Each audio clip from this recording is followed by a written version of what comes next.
There's when we decided or when it was an opportunity to get you on the show, there's one thing that I want to ask you, and there's one topic that I want to discuss with you, and that is I don't even know how to categorize it as a turnaround or a comeback, but your career has been a roller coaster, and there was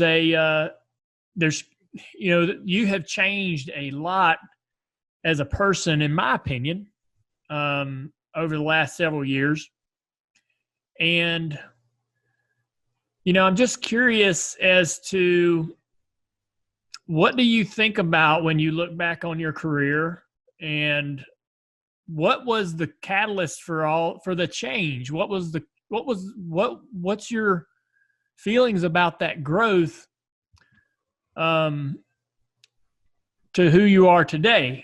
Because I would, in my opinion, now everybody has a different perspective, but your change has been dramatic. Your posture and your body language and just conversations with you are completely different than they were 15 years ago. Damn, it was that bad.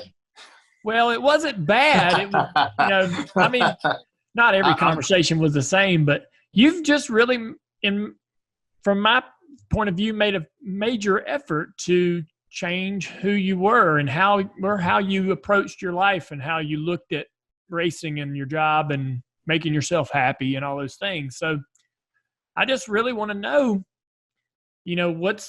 what's been your focus and how did you do it? How did you do it? Because a lot of people don't turn that around. A lot of people don't, when you were sent down to drive for, the 51 car and work, a lot of people don't make it back. That's right. And you did. And now not only did you make it back, you're successful, but your attitude has been revamped. Your sort of approach and view on life has been changed, altered, which is equally as impressive. So what do you have to say to that? I'm trying to compliment you, and it's well deserved. But how did you do it? I appreciate it, Dale. Thank you for all those kind words on turning things around. I don't think there was one moment. There's definitely so many different things that layered up to certain moments. And then there's been so many different layers that I've added on or tripped over and then picked myself back up. And for me, I'm a blue collar kid from Las Vegas. My dad would have me go in the pickup truck to the gas station and mount and dismount our race tires because it would save us $5 a tire when we got to the track, that the track didn't charge us $5 to mount and dismount. We just bought the tire then. So I saved us. Every wheel I dismounted was a $5 save. Those beginnings of being a blue-collar kid and not having an endless budget or a way to really pay for the racing other than my dad's self-employed tool business. My dad was a Mac tool salesman, and a quick story was I didn't race a race car until I was basically 16 years old. Mom thought it was too dangerous. And when I got to race, I finished 5th in my first ever race. My dad bought me a chassis and he says, "Hey, if you build it, you can race it." And I finished 5th in my first ever race alongside with my dad. My dad won that day. Second race out, I win. I beat my dad, who was a national champion in the dwarf cars, a legend car that basically you could build your own engine and build your own chassis for. And then I wrecked my 3rd, 4th, and 5th race back to back to back. Like, my head got big. It got Kyle Busch big. It couldn't fit through the garage door because I had won that race. And then when I wrecked those races, Mom's about ready to pull the plug. And my dad taught me a story. He goes, "Hey, we're running low on funds. We've been busting our butt every week, Monday through Friday, to rebuild your car. and to get back to the track, how about this? How about you go out there and finish 7th tonight? I went, what? Why we got to go out there and run 7th? We're here to win, Dad. You win all your races. You taught me these last 16 years that I can comprehend, that I've been going to the track. You, Dad, you go to the track to win. You don't make friends. You're not there for social hour. You're there to race. And he goes, just finish 7th for me. It pays $35. I went, what? He goes, yeah, your car is $20 for registration and your pit pass is $15. We need to break even tonight. I went and raced that race with this new mentality, and I finished 8th that night. And I go, Dad, did we lose money? Are we in the hole? You know, are we $5-10 down? He goes, yeah, something like that, but good finish. That mentality is how I was raised to race cars and to learn to protect them, to learn to race them and know about them and to work on them. And I brought that with me through my late models. I brought that with me into the truck series when Jack Roush and his team said, hey, come race our truck. And then when I got to Cup, I did the same thing with Jimmy Fenning. Here's a quick side story to this. When I was running a Legend car in 1999, that was my last race in a Legend car, we sold it just so that we could afford an IMCA late model or an IMCA modified. Sorry. So we had to sell one car to buy another. And so now it's that September of 99. And what was I doing in September of 2000?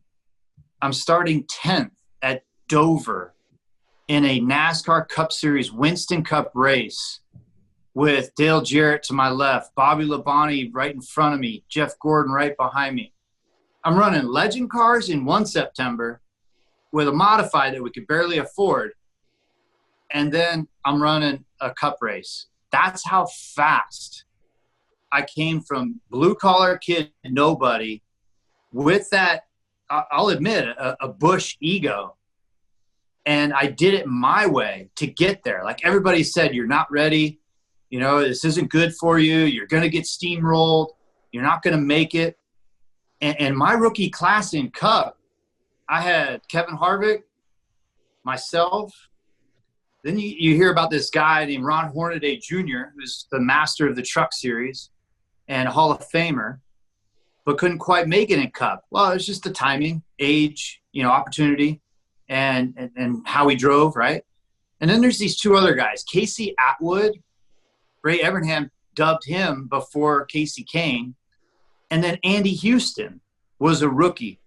We don't hear of his name anymore, but his dad, Mr. Houston, won tons of races in the Busch Grand National Series. And Andy, I think, is a spotter right now at this time, up on the spotter stand. My point to all this is I came from nothing, really fast, thrown into Cup. I then started winning in 2002 with Jimmy Fenning. And, again, my ego started getting big. And then I just started calling out people, you know, like Jimmy Spencer, you know, the this or that moment.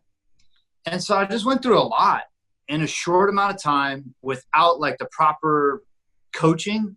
I don't know. I mean, my dad, when I got to the Truck Series, he's like, I got nothing for you, man. I don't know how to set these things up. I don't know how you're supposed to talk to reporters. Just do what you're doing. And I just rolled with it, I guess. I mean, was it right? Was it wrong? Was it different? All of the above. And when I won the championship at such a young age, doing it my way, that's when it got worse. Yeah. I just had the gun blazing, right?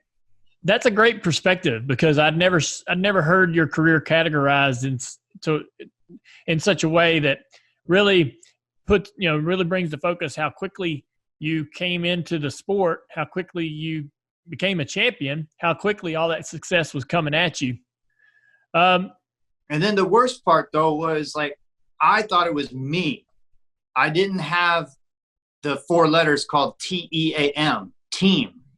I thought it was all me making these differences. And that's why I was in the underground talking to Roger Penske to switch out of Roush, just due to the way that they were treating my contract, right?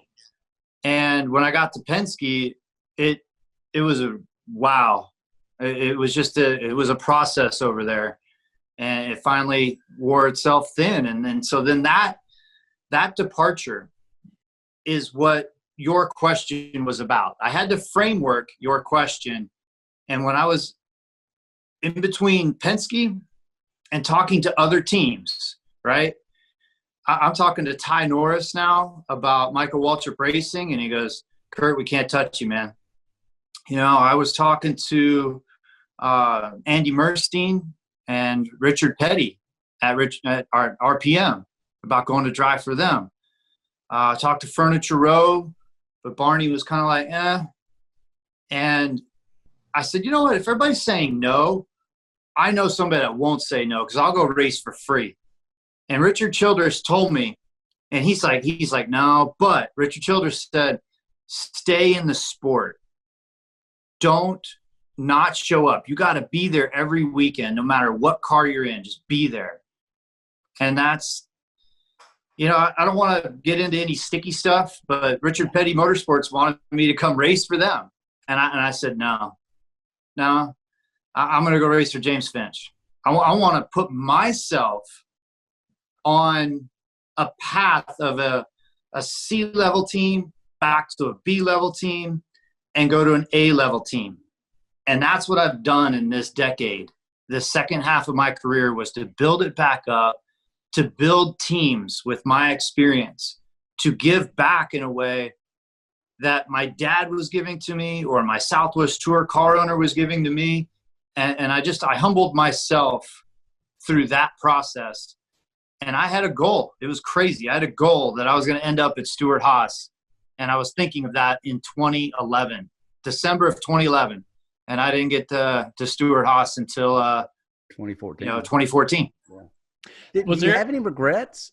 I mean, like, you go back, I mean, you just went through basically 10, 12 years just then from Roush getting into the sport to leaving Penske. That's, you know, you spent 6 or 7 seasons at each of those teams, Roush. All right, so, like, go back because, you know, Dale's point was you seem to change, but that's coming from an outsider's perspective like myself or him. But that's assuming you agree with that. But it sounds to me like you just gave us the groundwork to why that we were right, that our perceptions of you might have been correct, that you were maybe hit success. I mean, 2002 was your breakout year. You had only been in the sport a year or two, right? You had 4 wins in 2002. 2003, that seems to have been the year where you started running into confrontations with people. You talked about your Spencer thing. You had that just, and then 2004, you're a champion. I mean, boom, boom, boom. Things are just happening so fast for you. But then you talk about all the way to Penske. That's 12 years of a learning curve. So what do you regret? Like, what would you wish you did over again? What handled differently back then? I mean, when you're young, you're dumb, and you're just full of you know, like it's just being the youth is just the problem. And for me, not having I don't know, just a stronger mentor or the ability to listen. I mean, I think that's probably my biggest regret, was being aware of my surroundings and listening more and not taking criticism so harshly. Because I think the number one thing about me is what got me to where I am at that point, and it is today, but I do it in a different way, is that I'm a perfectionist, that I had to have it this way. It's got to be clean. It's got to look good. And I just wanted that aura. And then when things started to break away from that imagery that I had as perfection, I'd get frustrated. And I didn't like those flaws out there. And then that weakness showed through. The media ran with it. Then I tried to fight it. And then it just, one layer just compounded to the next.